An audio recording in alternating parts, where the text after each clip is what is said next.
Hey YouTube, Common Collector here, and today we have a new Banlist review. This is going to be a review and not a live reaction because unfortunately I already recorded my live reaction and the audio came out super duper fuzzy. So what I accidentally did was I plugged in my Snowball microphone and I forgot to turn down the audio for my computer. So it picked up both things, so it was crazy echoey. So this video should actually go a little bit faster, possibly, because I won't be talking over every little thing. I've already kind of got my opinions made up. So, yeah, I've been sort of pondering over everything for about a half hour. This list becomes effective on the 1st of October, which is pretty interesting because then it comes out right around also when the Megatins come out. So there were no new forbidden monsters. As you guys can see here, we still have Max C on the forbidden list. I teeter and totter here and there on like whether I want it to come back like to 1 or not. With crossout designator, I thought the chances were very high we would get it back to 1, but overall I don't think I'm really disappointed. So then we're going on into the spells, and we have our only ban for the day, which confuses the absolute hell out of me. Zodiac Barrage. I'm not totally sure. I think that Konami didn't want to hit Zeus because Zeus is extremely powerful right now. You know, any deck that can use Zodiacs or the Tri-Brigade deck, which Tri-Brigade is a whole other thing. We'll get to that in a little bit.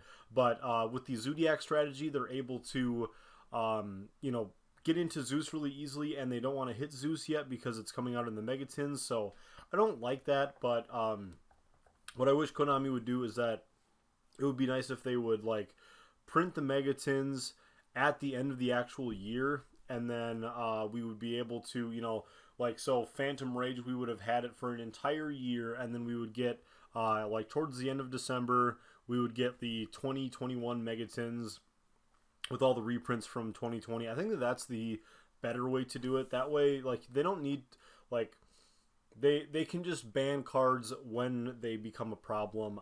So I don't really care for how they were handling this, but it is what it is, and we did not get a ban on Dragoon or Anaconda.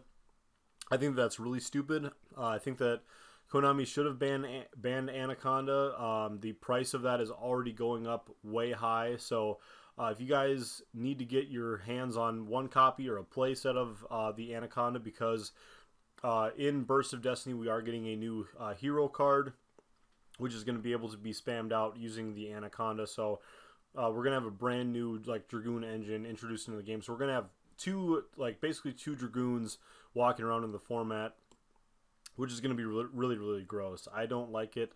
I was pretty upset. Here we have Ava got hit. Limited to 1. I thought that this was a pretty good hit. You know, not too bad with the Ava, because it means that the deck is going to be a little less consistent. You're like, you lose another Foolish Burial target or something with the deck. So overall, I think that it's pretty good. Otherwise, you can always search Ava, add it to hand, and then discard it for your Herald of the Orange Light. But overall, I thought that the Ava hit was good, just limiting it to 1. It's a pretty broken card, but it does require setup, so I think that's where like Konami is like probably never going to ban the card. They're just going to be like, hey, you know, even if you have an Ava in hand along with Herald of the Orange Light, but you have no fairies in the graveyard, then it's just a dead card. So really, the Ava really only matters depending on if the game is like sort of cooking already or not. So if you're at like turn 0 or turn 1 and like you're only a few moves in, sometimes the Ava really won't be live. So I think that it's always going to stay limited. Then we have Prank Kids Meow Meow Moo. This is the Link monster that came out in Phantom Rage last year, and it's really been helping the deck. Like when this came out, it helped make the deck like relevant as like a rogue strategy, and then as people really honed into the deck, then they were able to make it into like a top tier strategy.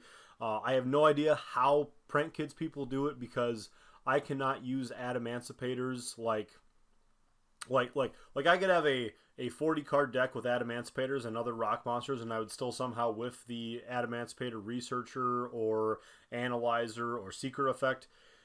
I don't know how you guys add prank kids with only one rock monster, like played at 3, and then all these spell cards and stuff. You guys are amazing. I don't know how you guys do it. You guys have bigger balls than I do. So I think that was a pretty good hit, just to neutralize the deck a little bit. But yeah, overall, I think the format is going to be looking pretty much the same. And then we get on into our next limit, which I believe is, yeah, Fire Formation Tenki. So now let's talk about Tri-Brigade. Tri-Brigade's a really dumb deck, if you guys don't know, because Konami already made a mistake with making an archetype that was like in the Beast family. I believe they're all Beast Warriors.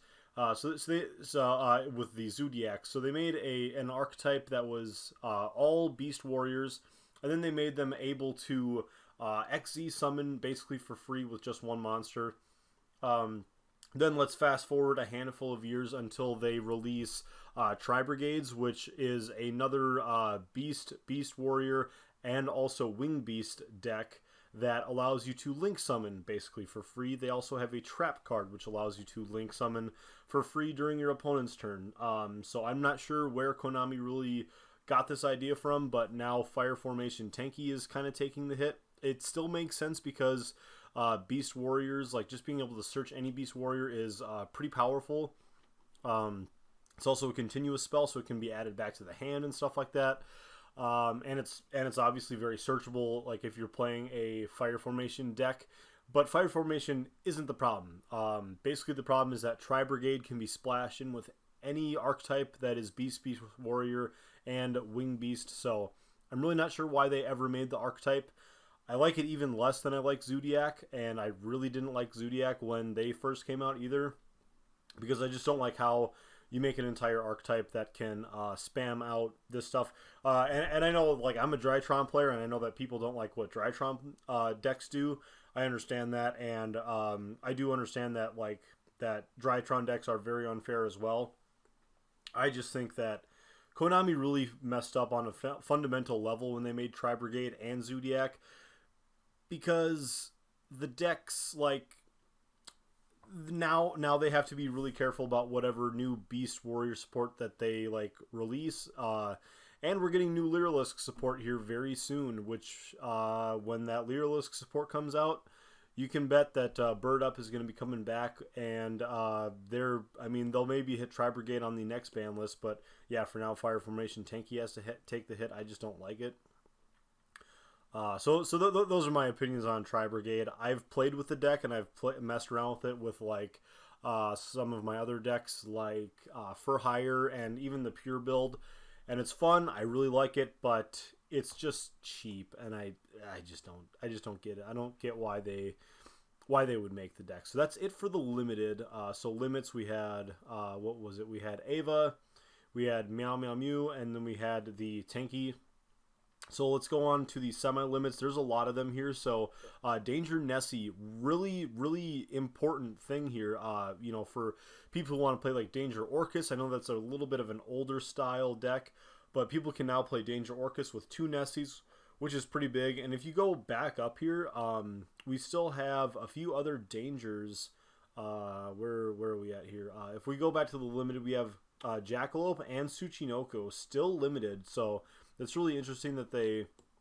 I think that most people would think that the Nessie is a little bit more powerful, but these two are a really powerful rank 3 engine, and rank 3s are pretty powerful in themselves, especially if you're.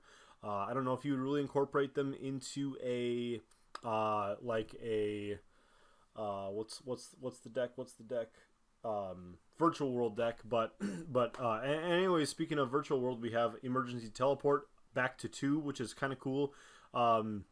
That's a really good boost for the deck. And then we have Performance Pal, Skullcrobat Joker, and then right below it we have our double Iris Magician. So these 2 cards are coming back, really helping out the Pendulum deck. As long as they don't bring back Electromite at this point, then I think it's going to be fine. So they can probably bring back Skullcrobat Joker to 3, and people won't really care, as long as Electromite stays on the forbidden list as forbidden. Because if that card comes back even to 1, then we might have some trouble, because Pendulums will be getting a huge boost there. But Yeah, so that's the whole list. Again, I'm sorry that this wasn't a live reaction. Again, the audio was just so horrible on the previous video. And it was even kind of bad on the Morphtronic video that I let out earlier last week because I forgot the snowball microphone. So I will probably be doing another Morphtronic video, so stay tuned for that one. That one will have better audio, and I won't be using Pot of Desires in that one. So we'll see if I can make that work. But anyways, guys, I think that's going to do it for this video. I think that the format is going to stay relatively similar. Dragon Link didn't take a hit, which is kind of okay. I think Dragon Link is still really good, but it's not as powerful as it used to be. And then I'm sure that there's some other stuff that I'm forgetting about. Dogmatica, Eldritch, all of the other Invoked, Shadal stuff, Despia. But yeah, overall, I think that the format is going to be looking pretty similar. I think that it's okay. I think that this list did bring things back down to a more neutral level where there's a lot of decks that are fighting for that top space. My big problem is that there's no hit on Anaconda. So I do think that this was still kind of a rough list. Again, the Zodiac Barrage thing makes me a little upset because that did not need to get hit. They need to address the actual problems, which is like the broken extra deck monsters that they keep making, which is Access Code Talker as well as Zeus. But they don't want to address those things, and they keep printing these cards that are maybe a little too powerful. So anyways, rambled on too long. You guys have a good night, and thank you guys so much for watching. Don't forget to subscribe to the channel if you guys haven't already, and we'll see you next time. Peace.